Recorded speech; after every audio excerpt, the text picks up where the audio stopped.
யோபு 22ஆம் அதிகாரம் 21, 22.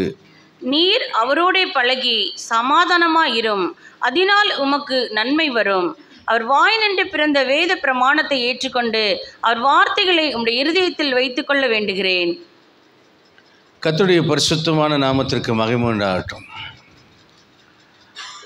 மனிதர்கள் என்றைக்குமே தனிமையை விரும்பாதவர்கள். பிள்ளை இல்லாதவள் துணை இல்லாமல் வாழ்கிறவர்கள் கூட ஒரு நாய் அல்லது பூனை இதோனை வளர்த்து அவைகளோடு பழகி அவைகளோடு கூட வாழ்கிறதை நாம் பார்க்கலாம். யோபு பக்தன் இங்கே சொல்கிறான், தேவனோடு பழகி அவரோடு சமாதானமாய் வாழ கற்றுக்கொள்.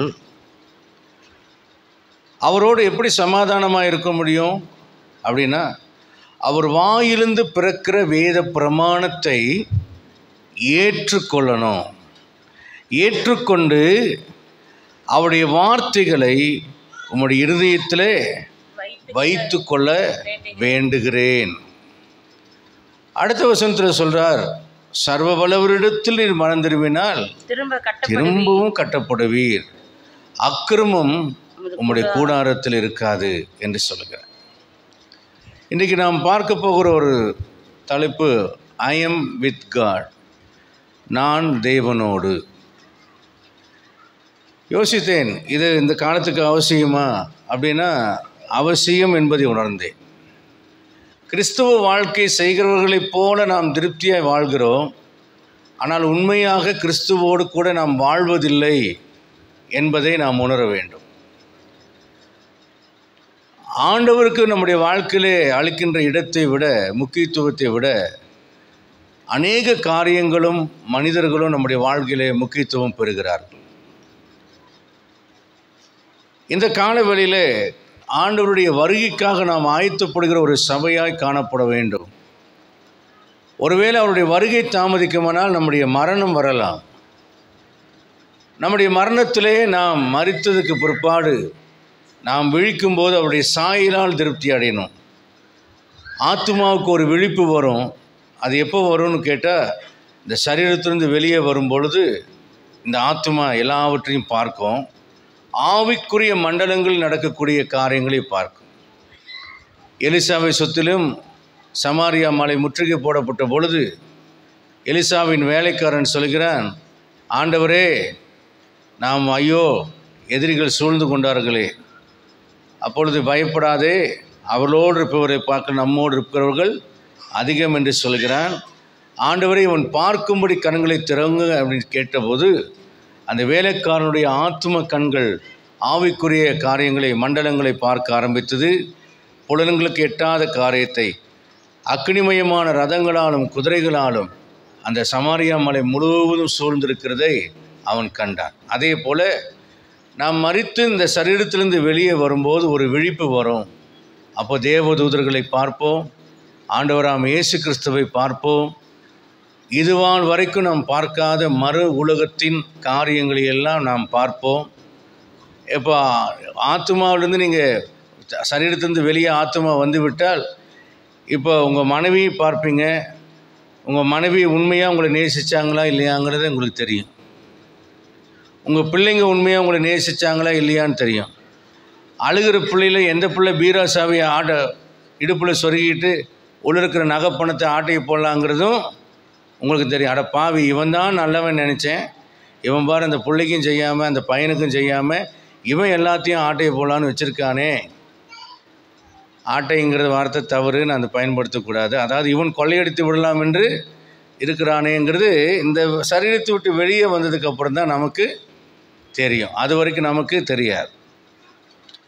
அநேக நேரங்களிலே நாம் தேவனோடு தான் இருக்கிறோம் என்று நாம் நினைத்து கொண்டு தேவனை விட்டுட்டு நம்ம ரொம்ப தூரம் போயிடுறோம். அதுதான் உண்மை. இப்போ நான் தேவனோடு இருக்க வேண்டும், நான் தேவன் என்னோடு இருக்கிறாருங்கிறது வேறு, நான் தேவனோடு இருக்கிறேங்கிறது வேறு. புரியுதா உங்களுக்கு?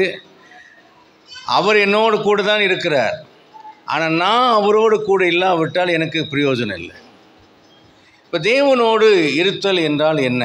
ஒரு 5 விஷயங்களை உங்கள் வாழ்க்கையில் இருக்கான்னு செக்கப் பண்ணிக்கொள்ளுங்க. ஃபர்ஸ்ட் ஒன் என்னவென்றால் hearing the voice of God for obedience. கீழ்ப்படியும்படி தேவனுடைய குரலை கேட்கிற அனுபவம் உள்ள ஒரு மனிதனாக நாம் காணப்பட வேண்டும். நான் தேவனுடைய குரலை கேட்பது பெரிதல்ல, தேவனுடைய குரலை நான் கேட்பேனானால் அதற்கு கீழ்ப்படிதலுள்ள இருதயத்தோடு கேட்கக்கூடியவனாய் நான் காணப்பட வேண்டும். சாமுவேல் பிள்ளையான் நான் சொல்கிறது போல, சொல்லும் அடியேன் கேட்கிறேன். ஏரோது பிரசங்கம் பண்ணினான், மக்களெல்லாம் சொன்னாங்க இது மனுஷ சத்தம் அல்ல, இது தேவ சத்தம் என்று சொன்னார்கள். அப்போது தேவ சத்தத்தை எங்கே கேட்குறோம்? ஏரோது தேவனுக்கு மகிமையை செலுத்தல, அதை அவன் அடித்தார், அது வேறு விஷயம். ஆனால் தேவ சத்தத்தை நான் எப்படி பாஸ்டர் கேட்குறது? என் வீட்டில் சமையலில் பாத்திர சத்தம் தான் கேட்குது, பீரை திறக்கிற சத்தம் தான் பெருசாக கேட்குது, பிள்ளைங்க கத்துற சத்தம் தான் கேட்குது, எனக்கு தேவ சத்தம் கேட்கல.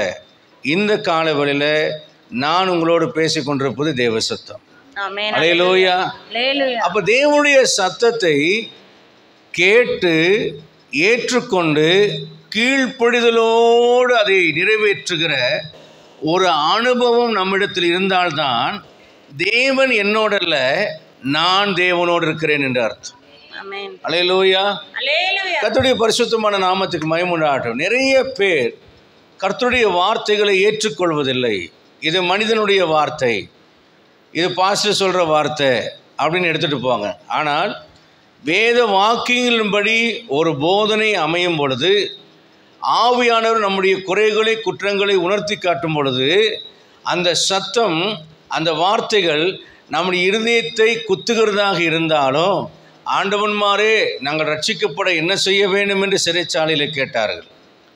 பேதுருவிடத்தில் இருதயம் குத்தப்பட்ட 3000 பேர் கேட்டார்கள், சகோதரர்களே நாங்கள் ரட்சிக்கப்பட என்ன செய்ய வேண்டும் என்று கேட்டாங்க.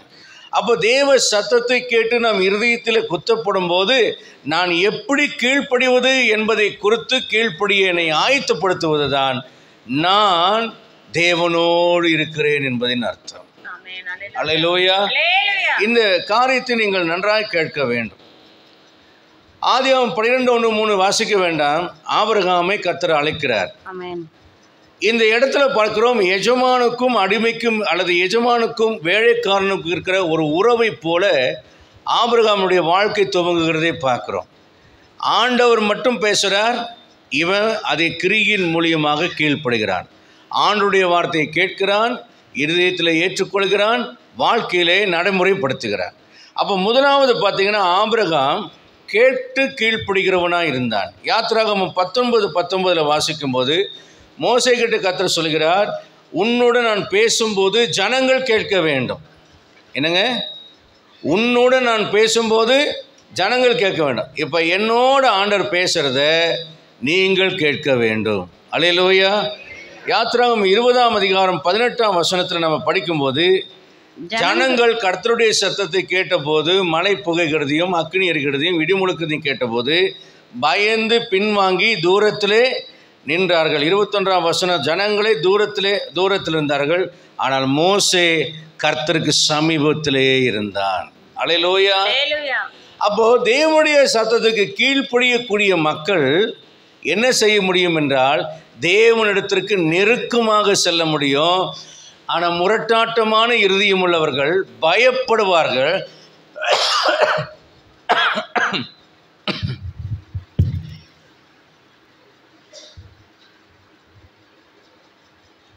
மன்னிக்கவும், பயப்படுவார்கள், ஆனால் ஆண்டவரிடத்தில் நெருக்கமாக போக மாட்டார்கள்.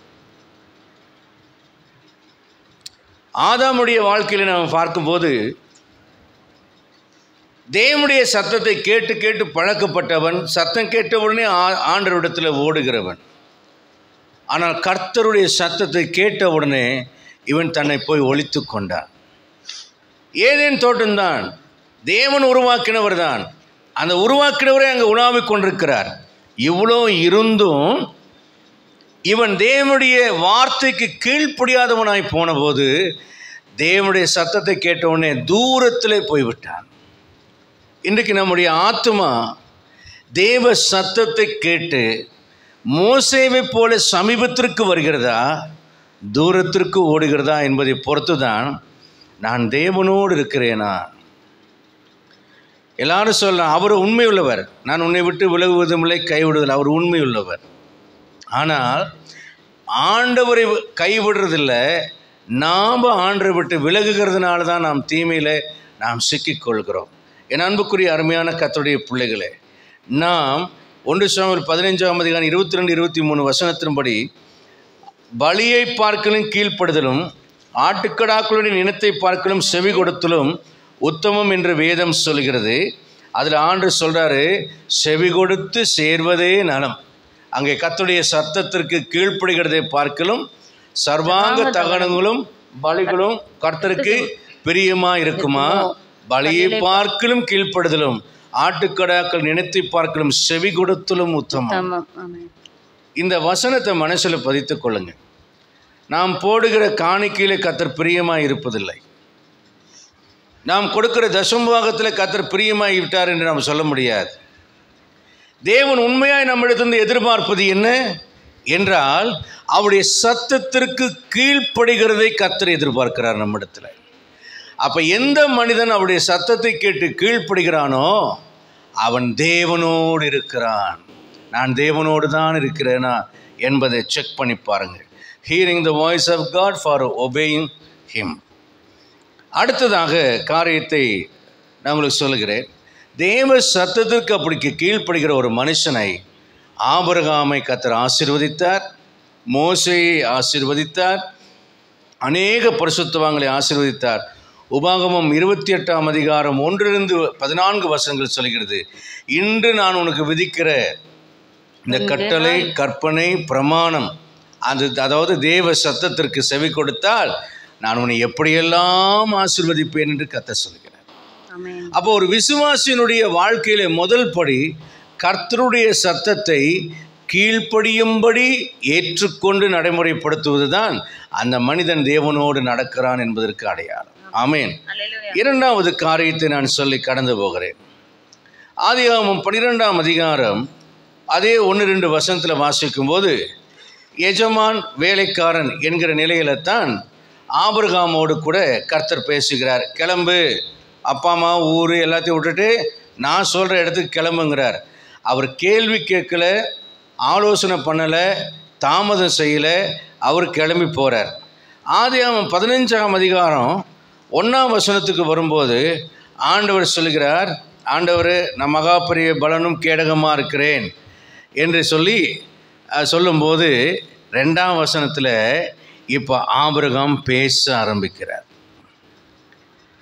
யார் தேவனோடு பேச முடியும் அப்படின்னா, எவரொருவர் தேவனுடைய சத்தத்துக்கு கேட்டு கீழ்ப்படுதலோடு கூட வாழ்கிறார்களோ அவர்கள் திரும்பவும் தேவனோடு பேச முடியும். நாம் என்ன பண்ணுறோம், நம்ம விருப்பத்துக்கு வாழ்ந்துட்டு ஜெபங்கிற போர்வையில் போய் ஆண்டவரிடத்தில் பேசுகிறோம். ஆண்டவர் கேட்பாரா? வேதத்தை கேளாதபடி தன் செவியை விலக்கிறனுடைய ஜெபம் அருவருப்பானது என்று வேதம் சொல்கிறது. அப்போ முதல் படி தேவ சத்தத்தை கேட்டு கீழ்ப்படுகிறது என்பது சரியாக இருக்கும்போது தான் தேவனிடத்தில் என் பிரச்சனைகளை குறித்து நான் பகிர்ந்து கொள்ள முடியும், நான் பேச முடியும். தேவ சத்தத்தை கேட்டு கீழ்ப்படிய மனமில்லாமல் என் பிரச்சனைகளை குறித்து நான் அவரிடத்தில் விவாதம் செய்து கொண்டிருக்க முடியாது. என் பிரச்சனைகளை தீர்க்க வேண்டும் என்று சொல்லி நான் ஆண்டவரிடத்தில் நான் பேசிக்கொண்டிருக்க முடியாது. இங்கே ஆபிரகாம் 12ஆம் அதிகாரத்தில் கீழ்ப்படுகிறார். 13-14 அதிகாரம் கழிகிறது, சில சம்பவங்கள் நடக்கிறது. 15ஆம் அதிகாரத்துக்கு வரும்பொழுது அவர் சொல்லுகிறார் 2ஆம் வசனத்தில், ஆண்டவரே என் வீட்டு வேலைக்காரன் வீட்டில் எனக்கு பிள்ளை போல இருக்கான், எனக்கு ஒன்றுமே இல்லையே, பிள்ளை எப்போ தருவீர்? தன் பிரச்சனைகளை ஆபிரகாம் தேவனோடு ஷேர் பண்ணுறது, அதாவது தேவனிடத்தில் அவன் பேசுகிறதை பார்க்கும். இரண்டாவது படி என்றால் ஸ்பீக்கிங் வித் காட். முதலாவது தேவனுடைய சத்தத்தை கேட்டு கீழ்ப்படுதல், இரண்டாவது நான் தேவனோடு இருக்கிறேன் என்பது நான் தேவனோடு பேசுகிறவன். அவர் என்னோடு பேசும்போது நான் அவரிடத்தில் பேசுகிற மனிதனாய் நான் மாற வேண்டும். ஒரு விசுவாசி என்றால் அந்த விசுவாசியுடைய வாழ்க்கையிலே ஜெப வாழ்க்கை என்பது மிகவும் அவசியம். நான் ஏற்கனவே சொல்கிற போது வேதத்துக்கு செவி கொடுத்து கீழ்ப்படுகிறவனுடைய ஜெபத்தை தான் கர்த்தர் பிரியமாக ஏற்றுக்கொள்கிறார். ஆண்டவர் சொல்லுனா, நீங்கள் ஜெபத்தில் எவைகளை கேட்பீர்களோ அவளை பெறுவோம் என்று விசுவாசிங்கள் என்று சொல்கிறார். 2 பேர் ஒருமனப்பட்டு ஜெபித்தால் நான் உங்களுக்கு ஜெபத்தை கேட்பேன் என்று கர்த்தர் சொல்கிறார். நீ பூமியில் கட்டுகிறது எதுவோ அது நான் பரலோகத்தில் கட்டுவேன் என்று கர்த்தர் சொல்கிறார். 2-3 பேர் ஒருமனப்பட்டு வரும்போது அந்த நடுவில் நான் இருக்கிறேன் என்று கர்த்தர் சொல்கிறார். அவரே பேசிக்கொண்டிருக்க வேண்டும் என்று விரும்புகிறவர் அல்ல, நாமும் அவரிடத்தில் பேச வேண்டும் என்று விரும்புகிறார். எப்படி பேசலாம்? ஆண்டவரை புகழலாம், ஆண்டவருக்கு நன்றி சொல்லலாம், அவரை உயர்த்தி மகிமைப்படுத்தலாம். இவையெல்லாம் செஞ்சுட்டு நமக்கு கொஞ்சம் பிரச்சனை இருக்குதுன்னா, அப்பா எனக்கு இந்த பிரச்சனை இருக்குது அப்படின்னு அதையும் அவரிடத்தில் நாம் சொல்லலாம். ஆண்டவரோடு கூட ஒரு ஆழமான கம்யூனிகேஷன் ரிலேஷன்ஷிப்பை நாம் உருவாக்க வேண்டும், நாம் கட்ட வேண்டும். இன்றைக்கு நம்முடைய வாழ்க்கையிலே தேவனோடு பழகி அவரோடு உறவாடி அவரிடத்தில் பேசுகிற அனுபவத்திலே நாம் வளர்ந்திருக்கிறோமா என்றால், நிறைய நேரங்களிலே எப்படி பேசுகிறதுன்னு தெரியல. பசிச்சா அம்மாட்ட சோறு கேட்க தெரியுது, நமக்கு தேவை வந்து அவரிடத்துல கேட்கக்கூடாதா? உடம்பு சரியில்லைன்னா டாக்டர்கிட்ட போயிட்டு நம்ம பிரச்சனைன்னு சொல்ல தெரியுது, அதை ஆண்டவரிடத்தில் சொல்லக்கூடாதா? அவ்வளவுதான். Literally speaking with God. நம்ம அப்படியே சர்வசாதாரணமாக நாம் தேவனோடு பேசலாம். ஏனென்றால் நாம் தேவனுடைய பிள்ளைகளாக இருக்கிறோம். பிள்ளைகளின் அப்பமாக தெய்வீக சுகத்தை வைத்திருக்கிறார். அப்பத்தை கேட்டால் கல்லை தரமாட்டார், மீனை கேட்டால் பாம்பை தரமாட்டார், முட்டையை கேட்டால் தேலை தரமாட்டார்.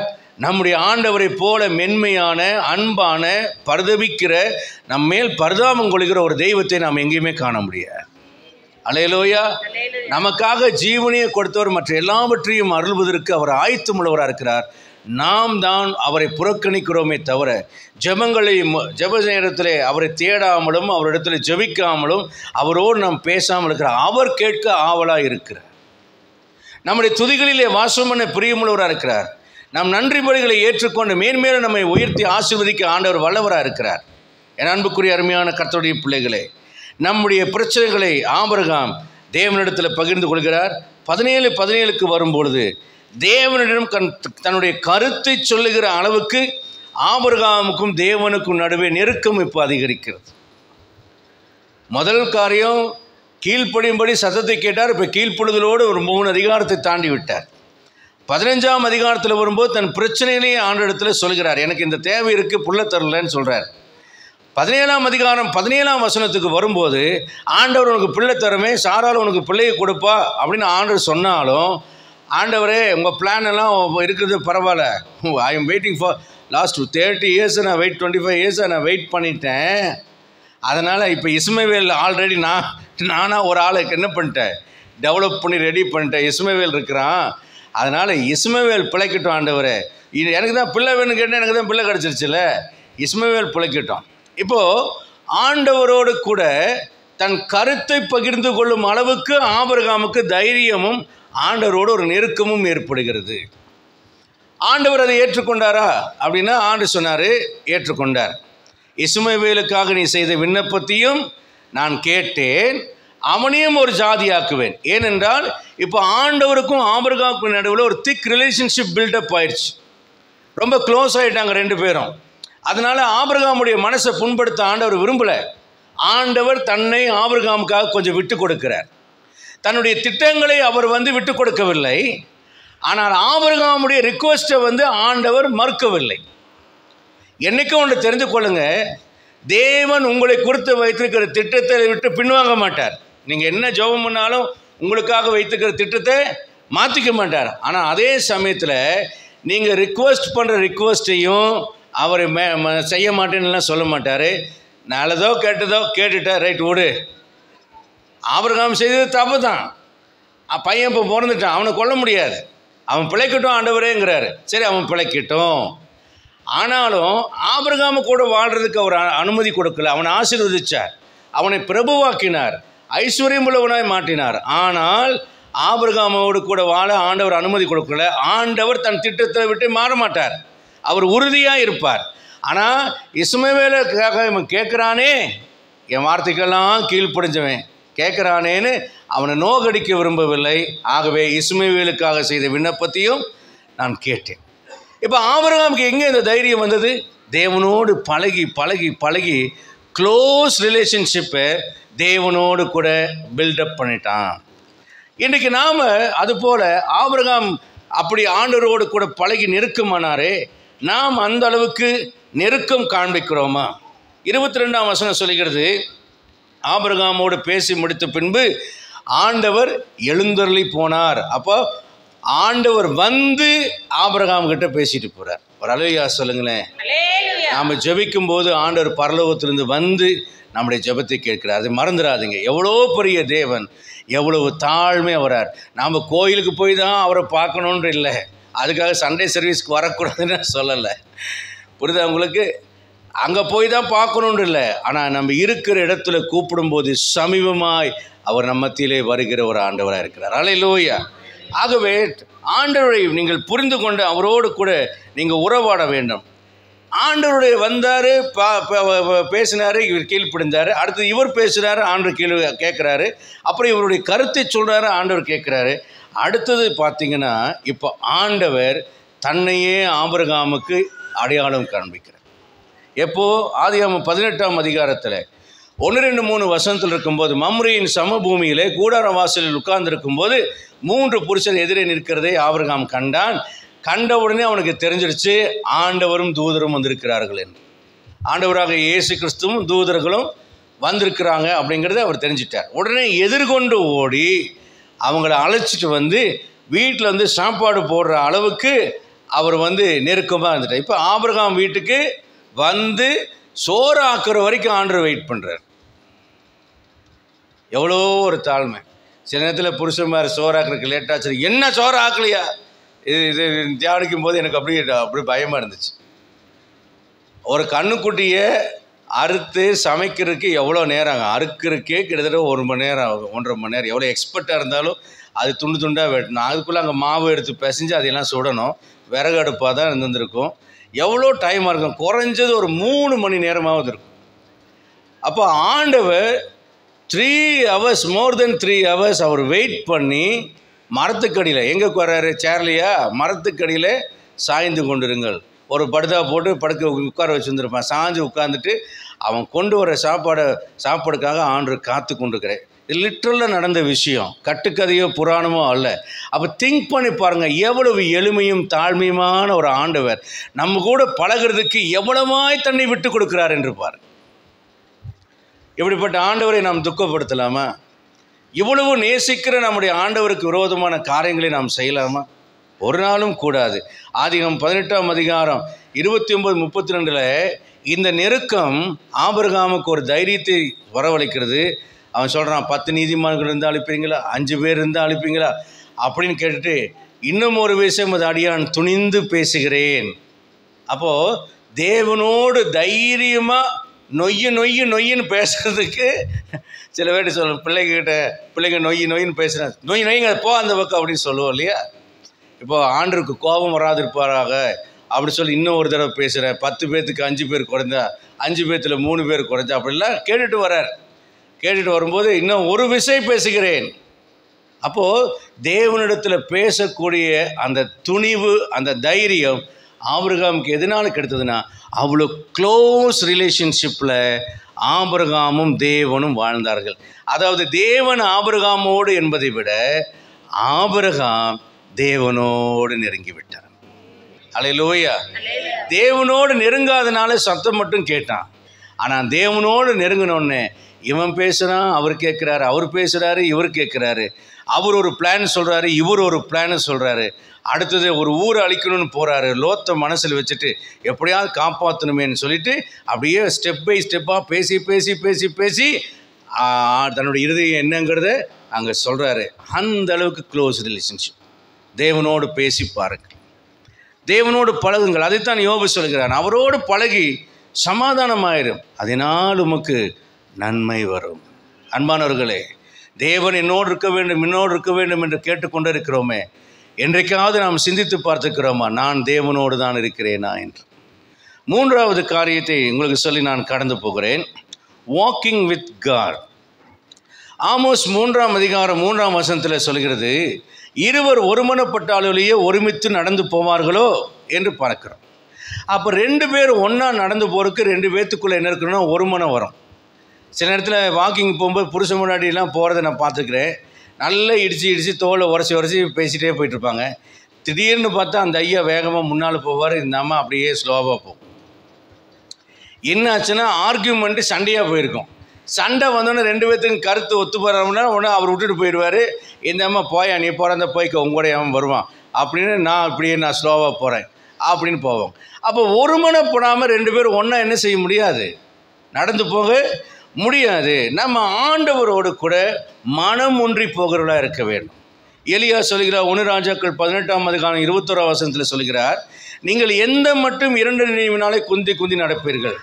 வாக்கிங் வித் காட் என்றால் நான் தேவனோடு நடத்தல் என்றால் எப்படி நான் நடக்க முடியும்? ஃபிசிக்கல் அப்பியரன்ஸாக ஆண்டு என் கூட வந்து வாக் பண்ணுவாரா அப்படின்னு கேட்டால் அப்படியும் இருக்கிறது தான், இல்லை என்று சொல்லவில்லை. அந்த அளவுக்கு நாம் இன்னும் நல்ல ஆண்டரோடு கூட நெருங்கணும். ஆனால் நம்முடைய நினைவுகளினாலும் மனதினாலும் நாம் தேவனோடு ஒன்றுபட்டு நடக்க வேண்டும். என் வீட்டில் ஒரு சின்ன விஷயங்களை நான் கவனித்துக்கிறேன், அது பெரிய விஷயந்தான். எங்கள் அம்மா அடிக்கடி சொல்லுவாங்க, நான் திடீர்னு ஃபோன் பண்ணுவேன், உன்னை தான் நினச்சிட்டே இருந்தேன், என்ன இந்த பையன் ஃபோனே பண்ண மாட்டேங்கிறான்னு நினச்சேன், கரெக்டாக நீ ஃபோன் அடிச்சிட்ட பெரியவா. அதே மாதிரி லண்டனில் இருக்கிற தம்பிக்கிட்ட அப்படி தான் சொல்லுவார், இப்போ தான் நான் நினச்சேன் அவன் ஃபோனையே காணுமே, எப்படி இருக்கிறானோ தெரியல அப்படின்னா அவன் ஃபோன் பண்ணிவிட்டு சொல்லுவான், அம்மா கொஞ்சம் உடம்பு முடியல ஜோபம் பண்ணுங்க, இப்போ தான் சாமி நீ நினச்ச நீ அதுக்குள்ளே ஃபோன் அடிச்சிட்ட. அப்போ நாம் நினைக்கும் போது அந்த நினைவலைகள் அங்கே போய் நாம் யாரை நினைக்கிறோமோ அவங்களோடு கூட அதை கம்யூனிகேட் பண்ணுகிறது. இதை நான் உணர்ந்திருக்கிறேன், நான் அனுபவிச்சுக்கிறேன். எனக்கு என் மனைவிக்கு அந்த மாதிரி, பிள்ளைகளுக்கு அந்த மாதிரிலாம் நடந்திருக்கிறது. அப்போ நாம் தேவனோடு உறவாடுறதுன்னா நம்ம இருதயத்தை ஆராய்ந்து அறிந்தவருக்கு தெரியும். நம்ம நினைவினாலே அவரை அழைக்கிறோம், நினைவுகள் மூலியமே அவரோடு உறவாடுகிறோம், நினைவினாலே அவரோடு கூட பேசுகிறோம் என்பதை அவர் அறிவார். சாரால் உள்ளத்தில் நகர்த்தியதையே தேவன் கேட்டார். சாரால் உள்ளத்தில் ஏன் இப்படி சொல்கிறா அப்படின்னு கேட்டபோது, ஐயோ நான் நகைக்கவில்லை, இல்லை நீ நகைச்சாய். அப்போ நம்முடைய உள்ளத்தை அறிந்திருக்கிற ஆண்டவர் நம்முடைய மனதினாலும் நினைவினாலும் தேவனோடு நடக்கிறதே அவர் நம்மிடத்தில் விரும்புகிறார். அப்போ நம்ம தேவனோடு எப்படி நடக்கலாம்? நம் நினைவுகளினாலும் மனங்களினாலும் நாம் தேவனோடு நடக்க முடியும். ஒரு அல்லேலூயா சொல்லலாமா? கர்த்தருடைய பரிசுத்தமான நாமத்திற்கு மகிமை உண்டாவதாக. யாக்கோபு 1ஆம் அதிகாரத்தில் 6-9 வாசிக்கும்போது இருமனம் வேண்டாம் என்று சொல்லி அங்கே நம்ம பார்க்குறோம். 2 நினைவுனாலே இருக்கிற மனுஷன் எதையுமே பெற்றுக்கொள்ள முடியாது. Double minded personality. 2 நினைவுகள், தேவனுக்கும் பாவத்துக்கும் ஊழியம் செய்ய நம்மளால் முடியாது. டபுள் மைண்டட் ஸ்பிரிட்டாக நாம் இருக்கக்கூடாது. எசேக்கியேல் 23ஆம் அதிகாரம் 18ஆம் வசனத்தில் நம்ம படிக்கும்போது அந்த வசனத்தை மட்டும் படிப்போம். எசேக்கியேல் 23ஆம் அதிகாரம் 18ஆம் வசனம். ஒரு ஹஸ்பண்ட் ஒய்ஃப் எப்படி இருக்கணும்? அப்படி சரியில்லைன்னா மனம் பிரியும் என்று அங்கு எழுதுகிறார். இவ்விதமாய் அவள் தன் வேசித்தனங்களை வெளிப்படுத்தி தன்னை நிர்வாணமாக்கின போது என் மனம் அவளுடைய சகோதரியை விட்டு பிரிந்தது போல அவளையும் விட்டு பிரிந்தது. ஒரு உபமானமாய் கதையை சொல்கிறார். அகோலிபம், அகோலிமால், அகோலிபாமால் என்று 2 பேரை சொல்கிறார். அவர் சொல்லும்போது சொல்கிறாரு, இஸ்ரவேல் ஜனங்களையும் யூதா கோத்திரத்தாரையும் தான் அப்படி உபமானமாக சொல்கிறார். இவங்க ஆவிக்குரிய விதத்தில் வேறு சொரூபங்களை கடவுள் என்று நினைக்கிற சொரூபங்களை உருவாக்கி வழிபாடு செய்தபோது ஆண்டவர் சொல்கிறார், இவ்விதமாய் அவங்க வேறு ஒரு காரியத்தை தெரிந்து கொண்டதுனால என் மனசு அவர்களை விட்டு பிரிந்து விட்டது என்று சொல்கிறார். அப்போ நம்முடைய மனது தேவனுடைய மனதோடு இணைந்திருக்கிறதா அப்படின்னா என்ன அர்த்தம் அப்படின்னா, இப்போ உதாரணமாக பாருங்கள், இந்த கல்யாணமான ரொம்ப விருப்பப்பட்டு பொண்ணு பார்த்து பொண்ணுக்கு மாப்பிள்ளையை பிடிச்சி மாப்பிள்ளைக்கு பொண்ணை பிடிச்சி 3 மாதத்துக்கு முன்னாடி நிச்சயம் பண்ணி 3 மாதமாக ஃபோனில் பேசணும்னு பேசி எப்படா கல்யாணம் பண்ணுவேன் அவனை அவளை அப்படின்னு காத்திருக்கிற அந்த பிள்ளைகளுக்கு கல்யாணம் ஆனவனே வேலைக்கு புருஷன் போயிடுவார். வேலையில் இருந்துட்டு அவருக்கு நினைப்பு பொன்னாடி மேலே நினைப்பு வரும். இங்கே வீட்டில் இந்த அம்மானால் சும்மா இருக்க முடியாது, இந்த அம்மாவுக்கு நினைப்பு வரும். உடனே இவங்க ஃபோனில் பேசுவாங்க. ஃபோனில் பேசும்போது அந்த மனது 2 பேருடைய மனதும் அந்த பெண்ணுடைய மனது புருஷனையும் புருஷனுடைய மனது பெண்ணையும் நடந்துகிட்ருக்கோம். வேலையிலேயே நாட்டம் போகாது, வேலையில் நாட்டம் போகாது. என்னன்னு காட்டிங்கன்னா மனதினாலே அவர் இருவரும் ஒருவரையொருவர் ஆழமாக நேசித்ததுனால அந்த மனம் ஒரே மனமாய் அந்த ஆண் அந்த பெண்ணையும் அந்த பெண் அந்த ஆணையுமே நினைத்து கொண்டிருக்கிறார். இந்த உறவுக்கொப்பாகத்தான் கிறிஸ்துவுக்கும் சபைக்கும் இருக்கிற உறவை சொல்லுகிறார்.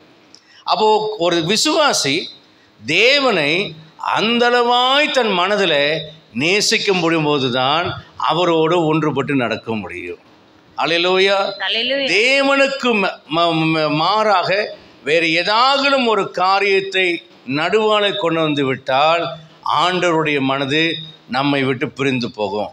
ஏனோக்கு குறித்த வேதம் சொல்லுகிறது, ஆதியாகமம் 5ஆம் அதிகாரம் 21-23 வரைக்கும் ஏனோக்கு தேவனோடு 300 வருஷம் சஞ்சரித்து கொண்டிருந்தான் என்று பார்க்கிறோம். ஆதியாகமம் 18:16 வாசிக்கும்போது ஆபிரகாம் சாப்பிட்டு முடிச்சுட்டு ஆண்டவரோடு கூட கொஞ்சம் தூரம் நடந்து போய் ஊர் எல்லை வரைக்கும் போய் வழி அனுப்பிவிட்டு வருகிறதை நாம் பார்க்குறோம். அப்போ ஆபிரகாமுடைய மனதும் ஆண்டவருடைய மனதும் ஒன்றுபட்டிருந்ததுனால இருவரும் ஒன்றாக நடந்து போனார்கள். அதே போல் ஏனோக்கு ஒன்றாக தேவனோடு சஞ்சரித்தான். பவுல் அப்போஸ்தலன், பேதுரு, யோவான் எல்லாரும் மனதினால தேவனோடு ஒன்றுபட்டவர்களாக தேவனுடைய சித்தத்தை நிறைவேற்றுகிற மக்களாக வாழ்ந்தார்கள். அல்லேலூயா. இன்னைக்கு நம்முடைய மனதினாலே தேவனுக்கு நாம் உண்மையாய் வாழ்ந்து கொண்டிருக்கிற பிள்ளைகளாக இருக்கிறோமா? அல்லேலூயா. கலாத்தியரில் பவுல் எழுதுகிறார் 3ஆம் அதிகாரத்தில் நினைக்கிறேன், உங்களை கிறிஸ்து என்னும் ஒரே புருஷனுக்காக மனவாட்டியாக ஒப்பு கொடுக்க நியமித்தபடியால் உங்களுக்காக தெய்வ வைராக்கியமான வைராக்கியம் கொண்டிருக்கிறேன். ஆனாலும் ஏவாளை வஞ்சித்தது போல உங்கள் மனமும் கிறிஸ்துவை பற்றிய உண்மை நின்று கெடுக்கப்படுமோ என்று பயணித்தார். அப்படினானால் தேவனோடு நடத்தல் என்றால் என்ன? மனதிலே தேவனுக்கு உண்மையாக வாழ்தல் என்று அர்த்தம். அல்லேலூயா சொல்லலாமா? உற்சாகம் ஒரு அல்லேலூயா சொல்லலாமா? மனதினாலே தேவனுக்கு உண்மையாக வாழ்தல். அப்போ நாம் தேவனோடு இருக்கிறோம். 4வது காரியத்தை நான் சொல்லி கடந்து போகிறேன். Sharing with God. தேவன் தன்னுடைய மனதில் இருக்கக்கூடிய கஷ்டங்களையும் வருத்தங்களையும் பிரச்சனைகளையும் ஆலோசனைகளையும் ஒரு மனிதனிடத்தில் பகிர்ந்து கொள்கிறதை நம்ம பார்க்குறோம். ஆபிரகாம்கிட்ட பகிர்ந்து கொண்டார், மோசே கிட்ட பகிர்ந்து கொண்டார், இன்னும் அநேக பரிசுத்தவான்கள்கிட்ட அப்படி பகிர்ந்து கொள்கிறதை நாம் பார்க்கிறோம். இந்த ஆதியாகமம் 18ஆம் அதிகாரம் 18ஆம் வசனத்தை நம்ம படிக்கும்போது, படிங்க அந்த வசனத்தை. நான் செய்ய போகிறதை ஆபிரகாமுக்கு மறைப்பேனோ? நான் செய்ய போகிறதை ஆபிரகாமுக்கு மறைப்பேனோ? எதனால் அப்படி சொன்னார்? இவன் தேவ சத்தத்தை கேட்டு கீழ்ப்படுகிறவன். தேவ சத்தத்தை கேட்டு கீழ்ப்படுகிறவன் மட்டுமல்ல, தேவனோடு கூட பேசுகிறவனாய் இருந்தான். தேவனோடு பேசுகிறவனாய் மட்டுமல்ல, தேவனோடு தன்னுடைய மனதிலே தேவனோடு உண்மையாக வாழ்ந்தான். சரியா? உண்மையாக மனதில் வாழ்ந்தான். தான் சொல்றார், மனுஷன் முகத்தை பார்க்குறான், தேவன் இருதயத்தை பார்க்குறார். 4வதாக நாங்கள் பார்த்தீங்கன்னா, தேவனோடு தன் மனதில் உண்மையாய் வாழ்கிற இவனிடத்தில் தேவன் தன் மனதில் உள்ளதை வெளிப்படுத்துகிறார். அப்போ நான் செய்ய போகிறத ஆபிரகாமுக்கு சொல்லாமல் நான் செஞ்சால் ஆபிரகாமுக்கு அது ரொம்ப வருத்தம் வந்துடுமே. இல்லை, நான் சொல்லுவேன். ஆமோஸ் 3ஆம் அதிகாரம் 7ஆம் வசனத்தில் படிக்கும்போது அந்த வசனத்தை படிங்க. ஆமோஸ் 3:7. கர்த்தராகிய ஆண்டவர் தீர்க்கதரிசிகளாகிய தம்முடைய ஊழியக்காரருக்கு தமது ரகசியத்தை வெளிப்படுத்தாமல் ஒரு காரியத்தையும் செய்ய மாட்டார். வரலையா சொல்லலாமா? ஏன் தெரியுமா? இவர்கள் மனதினாலே தேவனுக்கு உண்மையாய் வாழ்ந்து கொண்டிருக்கிற இவர்களுக்கு ஆண்டவர் தம்முடைய ரகசியங்களை எல்லாம் சொல்லுவார். வரலையா சொல்லலாமா? 1 சாமுவேல் 15ஆம் அதிகாரம் 11ஆம் வசனத்தில் சொல்றாரு, சாமுவேலை பார்த்து, சவுலை ராஜாவாக்கிறது எனக்கு மனஸ்தாபமாக இருக்கிறது. தன் மன கஷ்டங்களை, தன் மன வேதனைகளை, தன்னுடைய மன திட்டங்களை எல்லாவற்றையும் ஆண்டவர் நம்மோடு கூட ஷேர் பண்ணுவார். ஆண்டவரிடத்தில் நாம் எல்லாவற்றையும் பகிர்ந்து கொள்ளக்கூடிய மக்களாக நாம் காணப்பட வேண்டும். விசேஷமாக ஆதியாகமம் 18:1-8 வாசிக்கிறோம். ஆபிரகாம் கொடுக்குற சாப்பாட்டை தேவதூதர்கள்லாம் சாப்பிட மாட்டாங்க, தேவன் சாப்பிட மாட்டார் அப்படிங்கிறத பார்க்குறோம். ஆனால் ஆபிரகாம் கொடுத்த சாப்பாட்டை ஆண்டவரும் தூதர்களும் சாப்பிட்டார்கள். அப்போ அந்த அளவுக்கு ஆபிரகாம் கொடுப்பார், அதை தேவன் வாங்கிக்குவார். தேவன் சொல்வார், அதை ஆபிரகாம் கேட்பார். ஆபிரகாம் சொல்வார், அதை தேவன் கேட்பார். இவங்க 2 பேற்றுக்குள்ளேயும் பகிர்ந்து கொள்ளுகிற ஒரு பரிமாற்றமான உறவு நிலை காணப்பட்டது. இதை யோபினுடைய வாழ்க்கையில் நம்ம பார்க்கலாம். 1ஆம் அதிகாரம் 21ஆம் வசனத்தில் சொல்லும்போது யோபு சொல்கிறார், கர்த்தர் கொடுத்தார், கர்த்தர் எடுத்தார், கர்த்தருக்கு ஸ்தோத்திரம் என்று நன்றி சொல்கிறது பார்க்குறோம். 2ஆம் அதிகாரம் 9-10 வசனத்தில் வாசிக்கும் போது நன்மையை பெற்ற நாம் தீமையை பெற வேண்டாமோ என்று சொல்கிறார். இது அர்த்தம் என்னவென்றால், தேவனோடு எல்லா திட்டங்களையும் பகிர்ந்து கொண்டு வாழ்கின்ற ஒரு மனிதர்களாக அவர்கள் காணப்பட்டார். அப்போ நான் தேவனோடு இருக்கிறேன் என்றால் என்ன? தேவன் அனுமதிக்கிற தீமையானாலும் சரி, அதுக்கு நான் நன்றி சொல்கிற மனுஷனாக இருக்க வேண்டும். தேவன் தருகிற நன்மையானாலும் சரி, அதுக்கு நான் துதிக்கிற மனிதனாக, நன்றியுள்ள மனிதனாக நான் காணப்பட வேண்டும். தேவனோடு எல்லாவற்றையும் பகிர்ந்து கொள்ளும்படி என் வாழ்க்கையை தேவ திட்டத்துக்காக அர்ப்பணித்து தேவனோடு கூட செயல்படுகிற, பகிர்ந்து செயல்படுகிற ஒரு மனிதனாக நாம் காணப்படுவோம். தேவனால் தனித்து இந்த பூமியில் எதையும் செய்ய மாட்டார். அவருக்கு ஒரு மனிதன் தேவை. ஸோ அந்த மனிதன் உங்கள் குடும்பத்தில் அவர் தனித்து செய்ய மாட்டார். அதுக்கு உங்களுடைய ஒத்துழைப்பு ஆண்டவருக்கு தேவை. உங்கள் குடும்பம் நன்றாக வர, உங்கள் பிள்ளைகள் நன்றாய் வாழ, உங்களுடைய குடும்ப தலைமுறைகள் நன்றாய் வாழ, பக்தியாய் வாழ, நீங்கள் இருக்கிற பகுதிகளில் அமைதல் நிலவ, சமாதானம் நிலவ வேண்டுமானால் நீங்கள் தேவனோடு கூட எல்லாவற்றையும் பகிர்ந்து கொள்கிற ஒரு மக்களாக நீங்கள் காணப்படும் போது உங்களை கொண்டு தேவன் தம்முடைய செயல்களை இந்த பூமியில செய்வார். அல்லேலூயா, அல்லவர் அல்லேலூயா சொல்லுங்க. நீங்கள் விதையை விதைப்பீங்க, அவர் விளைய செய்வார். நீங்கள் தண்ணீர் பாய்ச்சுவீங்க, உரம் போடுவீங்க, அவர் அதில் கதிர்களை உண்டு பண்ணி தானியத்தை நிறைவாய் மாற்றுவார். நீங்கள் அறுத்து களஞ்சியத்தில் சேர்ப்பீர்கள், உங்களை ஆசீர்வாதமான பாத்திரமாக உயர்த்துவார். ஸோ நம்முடைய பங்கும் தேவனுடைய பங்கும் நம்முடைய வாழ்க்கையில் ஒரு சேர 50-50 இருக்கிறது. எதையும் தேவனோடு பகிர்ந்து கொள்கிறவர்களாக இருக்க வேண்டும். உங்களுக்கு கிடைக்கிற லாபத்தையும் தேவனோடு பகிர்ந்து கொள்ள வேண்டும். ஆமேன். அல்லது தேவனாடத்தில் நஷ்டம் வந்தாலும் அதையும் பகிர்ந்து கொள்கிறவர்களாய் நாம் காணப்பட வேண்டும். அவசரப்பட்டு ஆண்டவர் மேலே நம்ம வருத்தப்படக்கூடாது. சில நேரங்களில் ஆண்டவர் நம்ம சிற்சி செய்வார். ஏன் சிற்சி செய்வார்? தாவீது கொடுத்த 2 சாமுவேல் 7:8-17 வரைக்கும் வாசிக்கும்போது, நான் பாரப்பா மச்சுப்பாவப்பட்ட வீட்டில் இருக்கேன், ஆண்டுடைய பெட்டி கூடாரத்தில் இருக்குன்னு அவர் வருத்தப்படுறார். உடனே ஆண்டவர் சொல்கிறாரு, நீ இப்படிலாம் என்னை நேசிக்கிறதுனால உனக்கு நான் வீடு கட்டுவேன், உன் சந்ததியை ஆசீர்வதிப்பேன்னு பெரிய மங்கள செய்தி அனுப்புகிறார். இந்த மங்கள செய்தி அனுப்பினோன்னே சாத்தானுக்கு தெரிஞ்சு போச்சு, உன்னை ஆசீர்வதிக்க போகிறார். ஏதாவது ஒன்று செய்யணுமே. அப்போ பத்சேபாள் மனசில் ராஜா பார்க்குற மாதிரி நீ குளிக்க போகணும். இல்லை, ஒரு வேளை அவள் அப்போது அங்கே தான் குளிச்சிருப்பாளோ என்னமோ தெரியல. சாயந்தரத்தில் ராஜா உப்புரைக்கில் உலாவுகிறார். அது ராஜாவுடைய வழக்கமான ஒரு நடைமுறையாக தான் இருந்திருக்க வேண்டும். ஆனால் சில நேரங்களில் பாருங்கள், சில சந்தர்ப்பங்கள் தேவ திட்டத்திலிருந்து நம்ம விளக்கும்படியாக எதாச்சியாக நடக்கிறதில்ல, சாத்தானால் திட்டமிட்டு செய்யப்படும். அங்கே தாவீது ராஜா கண்களின் இச்சைக்கு ஒப்பு கொடுத்தான். டக்குன்னு பார்வையை திருப்பிட்டு உள்ளே போய் கதவை சாத்திட்டு ஒரு டீயை காப்பியை குடிச்சிருக்கலாம். இருந்தது என்னமோ தெரியாது, டீ காப்பி இவ்வளோ பாலோ கீழே ஏதாவது குடிச்சிருந்துருக்கலாம். விலை தன் மனைவிகள் எத்தனையோ பேர் இருக்காங்க, அவங்ககிட்ட போய் அவன் ஏதாவது கொஞ்சம் நேரம் பேசிட்டு நேரத்தை செலவழித்திருந்தால் தப்பித்திருந்திருப்பார். இவர் என்ன பண்ணார்? யார் அப்பா அந்த ஆள்? என்ன பொண்ணு அவ்வளோ நல்லா இருக்காளே? என்றைக்கும் பார்வைங்க, கண்ணில் பார்க்குற பார்வை பாவமாக நிறைய பேர் கேட்பாங்க. நீங்கள் முதல் தடவை நீங்கள் எதார்த்தமே எல்லாரையும் பார்ப்பது பாவம் அல்ல. அட நல்லா இருக்கே அப்படின்னு இன்னொரு தடவை இப்படி ஒத்து பார்க்குறீங்க பாருங்கள், அதுதான் பாவம். என்றைக்கும் முதல் பார்வை பாவம் அல்ல. நல்லா இருக்குன்னு தெரிஞ்சு திரும்ப பார்க்குறீங்க பாருங்கள், ஒரு குழந்தையை பார்ப்பது பாவம் அல்ல. ஆனால் ஒரு இச்சையை வைத்து கொண்டு நீங்கள் ஒரு சிலையை பார்த்தால் கூட அது பாவம். அப்போ இருதயத்தில் இச்சையை வைத்து கொண்டு அந்த இச்சைக்காக நீங்கள் பார்க்குற எந்த பார்வையும் குற்றமுள்ளதாக, தேவனால் நியாயந்தீர்க்கப்படக்கூடியதாக இருக்கிறது என்பதை நீங்கள் மறக்கக்கூடாது. ஆகவே உங்கள் பார்வையை குறித்து நீங்கள் ஜாக்கிரதையாக இருக்க வேண்டும். நடந்த சம்பவம் என்ன? தப்பு நடக்கிறது, ப்ரெக்னென்ட் ஆகிறா, அதை இது பண்ணுறதுக்கு உரியாவை அழைச்சி பிளான் போடுறாரு, அது சக்ஸஸ் ஆகலை. அவர் கையிலேயே அவருக்கு கொலை செய்ய சொல்லி லெட்டர் கொடுக்குறாரு. அதே போல் அம்மோன் புத்திரருடைய பட்டயத்திலே கொல்லப்பட்டு விடுகிறார். இப்போ அவனை உரியாவை சாகடிக்கிற வரைக்கும் ஆண்டவர் இப்போ பெருசாக ஒன்றும் ஆக்ட் பண்ணலை. ஆனால் உரியாவை சாகடிக்கத்தக்கதான தைரியம் குற்றமில்லாத ஒரு இரத்தத்தை அவன் சிந்தின உடனேயே தேவன் அந்த இடத்துல மங்கள செய்தி அனுப்புகிற அதே வேளையில் அவர் தம்முடைய கடினமான செய்தியும் அனுப்புகிறார்.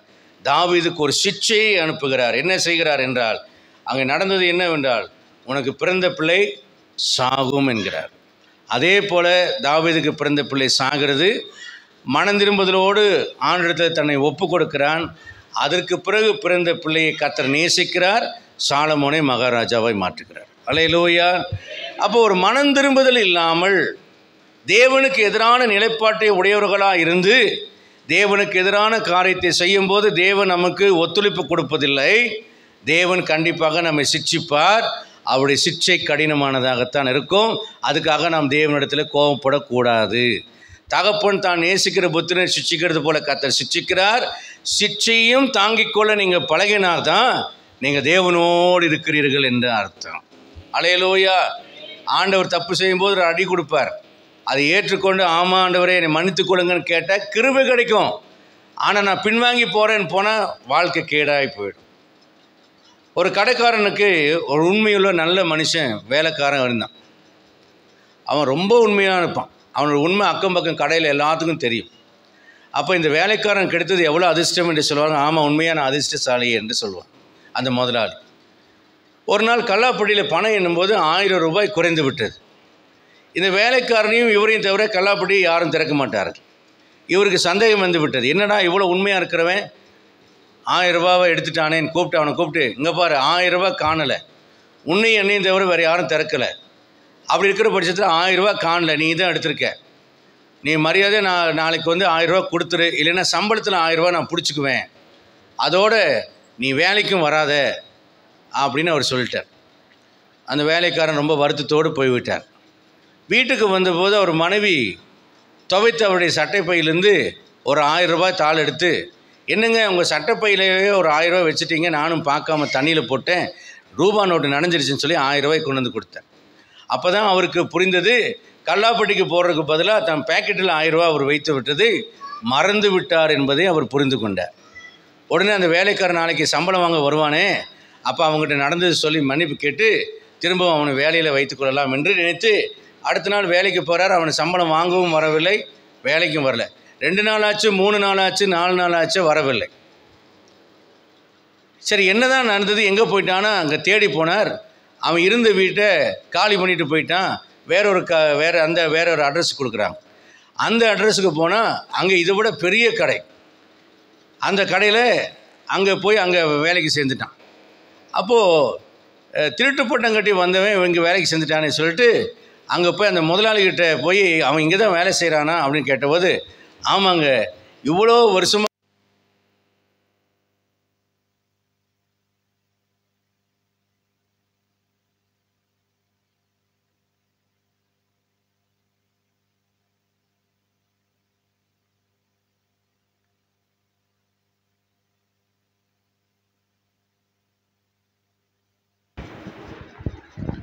Praise the Lord. இவ்வளவு வருஷம் உங்களிடத்தில் உண்மையாய் வேலை செய்த வேலைக்காரன் அவன். ஆகவே தான் அவன் கேட்ட சம்பளத்தை விட 5000 ரூபாய் அதிகமாக கொடுத்து நான் வேலைக்கு வைத்து கொண்டேன் என்று அந்த புதிய முதலாளி சொன்னார். அப்போ தான் இவருக்கு வருத்தம் வந்தது. ஐயோ, எனக்காக உண்மையாய் வாழ்ந்த ஒரு மனிதனை நான் தவறு சொல்லி நான் விரட்டுறதுனால நான் நஷ்டமடைந்து விட்டேனே என்று சொல்லி வேதனையோடு கூட அவன் திரும்ப அவனுக்கு கிடைக்க மாட்டான், இதை விட பெரிய கடைன்னு அவர் வருத்தத்தோடு போனார். நிறைய நேரங்களில் ஆண்டவர் நமக்கு நன்மை செய்கிற உண்மையுள்ள தேவனாக இருக்கிறார். நம்முடைய அநேக தவறுகளினாலே நாம் தேவன் மேலே மனஸ்தாபம் கொண்டு தேவனை நாம் விட்டு விடுகிறோம். ஆனால் தேவன் நம்மை விட்டு விடலை, நாம் தான் தேவனை விட்டு விலகுகிறோம். அதனால் ஏற்படுகிற நஷ்டங்களும் நமக்குத்தான். ஆகவே என்றைக்கும் தேவனோடு கூட நல்ல காரியங்களானாலும் தீமையான காரியங்களானாலும் தேவனிடத்திலிருந்து எது வந்தாலும் அதை ஏற்றுக்கொள்ள கற்றுக்கொள்ளுங்க. யோபை போல அவன் சும்மா விடவில்லை. யோபை அவனை இரட்டிப்பான ஆசீர்வாதத்துக்கு கர்த்தர் உயர்த்தினார். தாவீதை அடித்தார், சிட்சித்தார். ஆனாலும் சாலமோனை போன்ற ஒரு அற்புதமான ஒரு குமாரனை கொடுத்து முதிர் வயதில் ஐஸ்வர்யம் மகிமையும் கனமுமாக அவனை மறிக்கும்படியாக அவனை கர்த்தர் ஆசீர்வதித்தார். அல்லேலூயா. நல்ல ஒரு அல்லேலூயா சொல்லலாமா? அப்போ எதையும் தேவனோடு பகிர்ந்து கொள்ள கற்றுக்கொள்ளுங்கள். கடைசியாக ஒன்று சொல்கிறேன், கர்த்தருக்காகவே வாழுங்கள். ஆமேன். புருஷனுக்காக வாழ்கிறேன்னு வாழாதீங்க. வாழணும், சாப்பாடெல்லாம் அவர் விரும்புகிற மாதிரி தான் செஞ்சு கொடுக்கணும். பிள்ளைகளுக்காக வாழ்கிறேன்னு சொல்லாதீங்க, வாழணும், பிள்ளைகளுக்கு தேவையானதெல்லாம் அது நம்முடைய கடமை. எல்லாவற்றுக்கும் மேலாக நான் தேவனுக்காக வாழ்கிற ஒரு நபர் என்பதிலே நாம் உறுதியுள்ளவர்களாய் காணப்பட வேண்டும். வாசிக்கலாம் ரோமர் 14ஆம் அதிகாரம் 17-18 வசனத்தில் வாசிக்கிறோம். நம்மில் ஒருவனும் தனக்கென்று பிழைக்கிறது இல்லை அப்படின்னு சொல்லி வாசிக்கிறோம். அப்போ நம்ம யாருக்காக பிழைக்கிறோம்? தேவனுக்கென்று பிழைக்கிறோம். ரோமர் 14ஆம் அதிகாரம் 17-18 விஷயம் 18ஆம் வசனத்தை படி.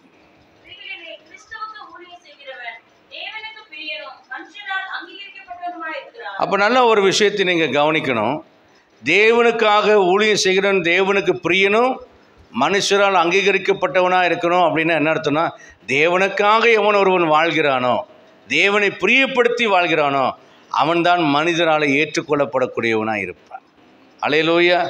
2 கொரிந்தியர் 5ஆம் அதிகாரம் 15ஆம் வசனத்தில் படிக்கிறோம். 2 கொரிந்தியர் 5:15.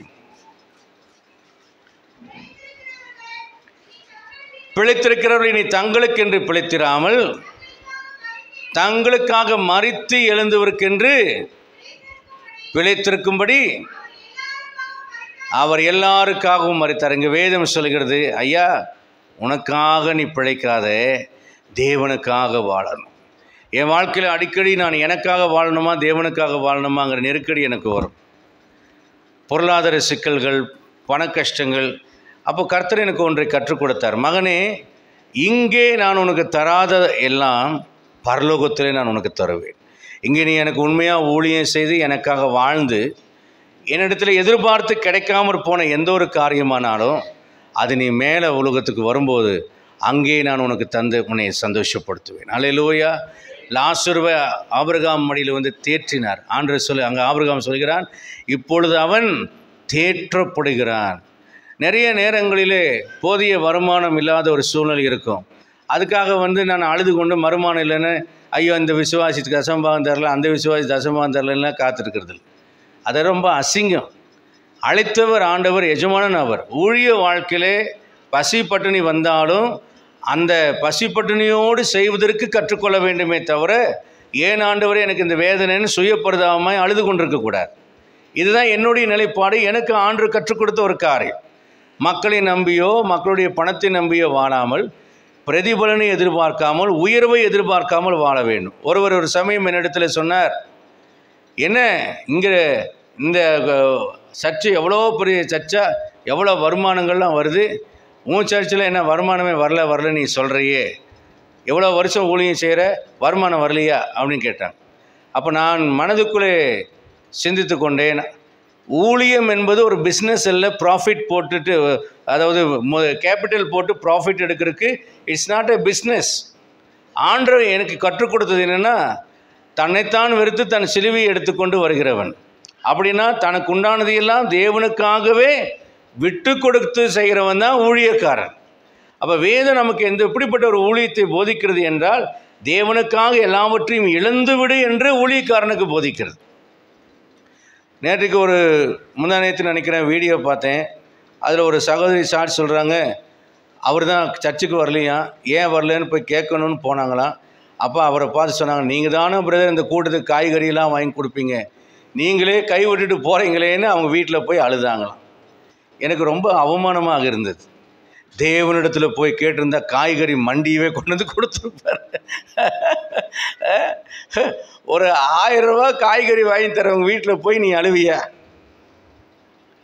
ஒரு விசுவாசி எடறி போகிறாங்கன்னு நான் வருத்தப்படுவேன், நரகம் போயிடுவாங்களே.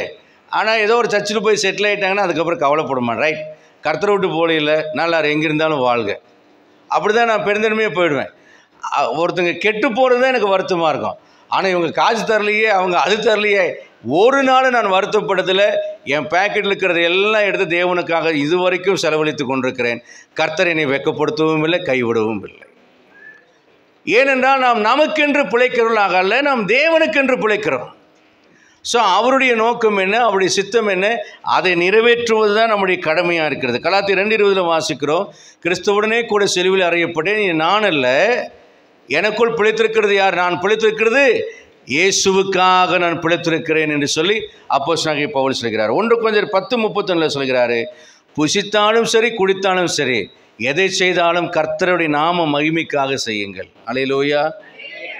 ஆமாம், 5 ஸ்டார் ஹோட்டலில் போயிட்டு 250 ரூபாய்க்கு ஒரு டீ குடிக்கிறது ஆடம்பரமாக பந்தாவாக இருக்கலாம், ஆனால் அது தேவனுக்கு பிரியமாகவும் தேவனுக்கு மகிமையாகவும் இருக்க. அல்லேலூயா. வஸ்திரங்களில் ஒரு எளிமையாக இருப்பது நல்லது. அதுக்காக செருப்பு போடாமல் வர சொல்லலை. பிஞ்சு போன ரப்பர் செருப்பில் பின்னூசி குத்திட்டு வர சொல்லி நான் சொல்லலை. 25,000 ரூபா போட்டு ஒரு ஷூ எடுக்கிற இடத்துல ஒரு 3,000 ரூபாய்க்கு ஒரு ஷூ வாங்கி போடுறது தப்பு இல்லைங்கிறேன். 25,000 ரூபா ஷூ போடணும்னு நெசசரி கிடையாதே இல்லை. அதே மாதிரி 5,000 ரூபாய்க்கு ஒரு சட்டை போடுறதை விட ஒரு 1,500 ரூபாய்க்கு ஒரு சட்டை வாங்கி போடுறது தவறு இல்லை. எளிமையாகவும் சிம்பிளாகவும் வாழ நம்ம கற்றுக்கொண்டு தேவனுக்கு மகிமையாக கடவுள் கொடுத்த காசானாலும் சரி, அவர் கொடுத்த பதவியானாலும் சரி, அவர் கொடுத்த தாளந்துகள் ஆனாலும் சரி, நேரம் ஆனாலும் சரி, உறவுகள் ஆனாலும் சரி, அதை கர்த்தருக்காக பயன்படுத்துகிற நபர்களாக நாம் கற்றுக்கொள்ள வேண்டும். ஆக்கி எரித்து கொண்டு வெளியே வேஸ்ட்டாக கொட்டுறது எனக்கு பிடிக்கவே பிடிக்காது. ஒரு வாய் சோறை கீழே கொட்டுறது எனக்கு பிடிக்காது. வேணா உயிரினங்களுக்கு போடுறீங்களா அது போடுங்க, தப்பு இல்லை.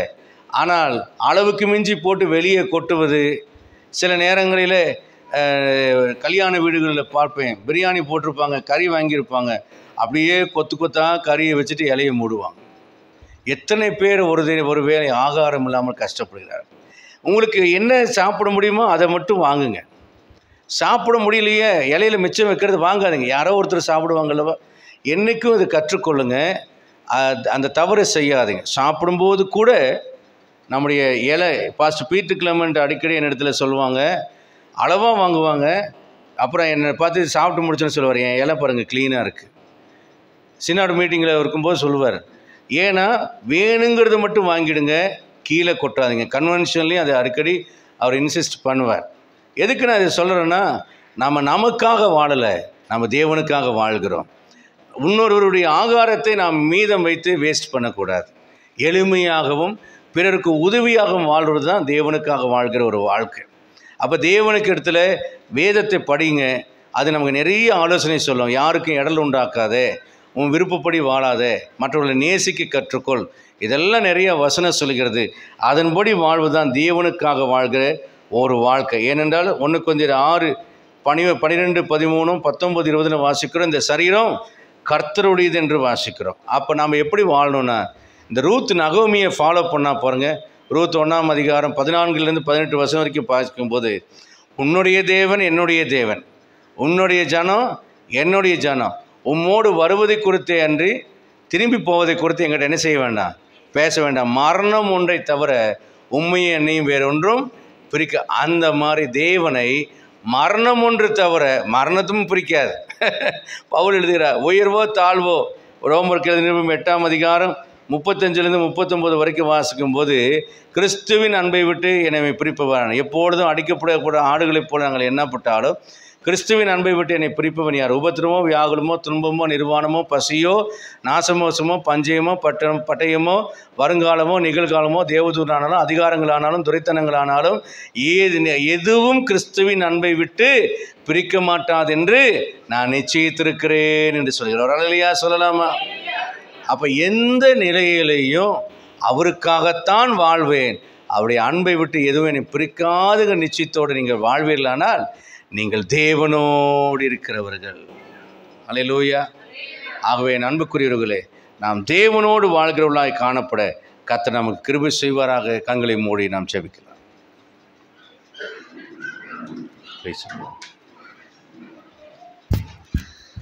Praise the Lord. நம்மை ஒப்பு கொடுக்கலாமா? ஏதோ பிரசங்கத்தை கேட்டோம் போனோம் அப்படிங்கிறது இல்லாமல் எளிமையான வார்த்தைகளாலே புரிந்து கொள்ளும் வண்ணமாக முடிந்த அளவு ஆவியானவர் துணையை கொண்டு பேசியிருக்கிறேன் நம்புகிறேன். ஆண்டவருடைய சத்தத்தை கீழ்ப்படியும்படி கேட்கிற ஒரு அனுபவம், தேவனோடு நாம் பேசுகிற ஒரு அனுபவம், தேவனோடு நம்முடைய மனதினாலும் நினைவினாலும் ஒருமனப்பட்டு நடக்கிற அனுபவம், தேவனிடத்திலிருந்து வரும் நன்மையானாலும் தீமையானாலும் தேவனோடு இணைந்து தேவ திட்டத்தில் பங்கெடுத்து பகிர்ந்து கொண்டு நம்முடைய குறைவுகளுக்கு அவர் சிட்சித்தாலும் அவர் மேலே வருத்தப்படாமல் எல்லாவற்றையும் ஏற்றுக்கொண்டு பகிர்ந்து கொண்டு வாழ்கிற ஒரு அனுபவம். 5ஆவதாக லிவிங் ஃபார் காட், தேவனுக்காகவே வாழ்கின்ற ஒரு அனுபவம். இந்த அனுபவங்கள் நம்மை எதை நடத்துகிறது என்றால், நான் தேவனோடு இருக்கிறேன் என்று என்னை உணர்த்துகிறது. வேதத்தை வாசியுங்கள், நான் எந்த வார்த்தைக்கு கீழ்ப்படியாமல் இருக்கிறேன் என்று கேட்டு வாசியுங்கள். வசனங்கள் சொல்லும், அந்த வசனங்களுக்கு ஒப்பு கொடுத்து கீழ்ப்படியுங்கள். கர்த்தர் உங்களை ஆசீர்வதிப்பார். அநேக துருபதேசங்கள் இந்த உலகத்தில் இருக்கிறது. வழிதப்பி போக பண்ணுகிற உபதேசங்கள் இருக்கிறது. நாம் நேர்மையான முறையில் வாழவும் வசனத்தின் வெளிச்சத்தில் நடக்கவும் கற்றுக்கொள்வோம். கர்த்தர் நமக்கு கிருபை செய்வாராக. பரிசுத்தமான பிதாவே, உம்முடைய சன்னிதானத்தை எங்களை தாழ்த்தி வருகிறோம். இந்த காலை வேளை எங்களுக்கு ஆசீர்வாதமாக்கி தந்தீரே, நன்றி. உம்மை துதிக்கவும் ஆராதிக்கவும் கிருபை செய்தீரே, நன்றி. உம்முடைய நல்ல வார்த்தைகளை கேட்க கிருபை செய்தீரே, நன்றி அப்பா. இம்மட்டும் நடத்தின ஆண்டவர் இனியும் எங்களை வழி நடத்த நீர் வல்லவராக இருக்கிறீர். இந்த வார்த்தைகளை விளங்கிக் கொள்ளத்தக்கதான கிருபையை மக்களுக்கு தந்திருப்பீர் என்று விசுவாசிக்கிறேன். இந்த வார்த்தைகளை புரிந்து கொண்டு அனுதின வாழ்க்கையிலே தங்களை உய்த்து ஆராய்ந்து சோதித்து தேவனோடு பழகி சமாதானமாக இருக்கிறதுனால நன்மைகளால் என் ஜனம் நிரப்பப்பட்டு ஆசீர்வதிக்கப்பட கிருபை கொடுங்க. இந்த வசனத்தின் வெளிச்சத்தில் நம்முடைய பிள்ளைகளை நடத்தி கர்த்தர் கனப்படுத்துங்க, மகிமைப்படுத்துங்க. உம்முடைய ஆசீர்வாதத்தினால் நிரப்புங்கப்பா. கர்த்தர் வரப்போகிறீர். நாங்கள் கரைதிரி இல்லாமல் பரிசுத்தமும் பிழையற்றதுமான மகிமையான சபையை உமக்கு முன்பாக நிற்க தகுதிப்படும்படி சுத்திகரிங்க. கண்ணை எங்கள் மேல் வைத்து ஆலோசனை சொல்லி நடக்க வேண்டிய வழியில் நடத்துங்க. சத்தியத்தை வாஞ்சிக்கும் கீழ்ப்படியும் தக்கதான இருதயத்தினாலே எங்களை கர்த்தாவே நிரப்பி வழி நடத்துங்க. உம்முடைய நல்ல ஆவியானவர் எங்களை செம்மையான பாதையிலே நடத்த வேண்டும். நீர் பெருகவும் நாங்கள் சிறுகவும் வேண்டும். எங்களுக்காக வாழாமல் நாங்கள் உமக்காக வாழ்கிறவர்களாய் காணப்பட நீர் எங்களோடு இருக்க வேண்டும் என்பதை விட நாங்கள் உம்மோடு கூட இருக்க வேண்டும் என்பதை குறித்து கவனமாக இருக்க எங்களை வழி நடத்தும். கிருபைக்கு ஒப்பு கொடுக்கிறேன், ஆசீர்வதியும். இயேசு ரட்சகர் நாமத்தில் வேண்டுகிறேன் நல்ல பிதாவே.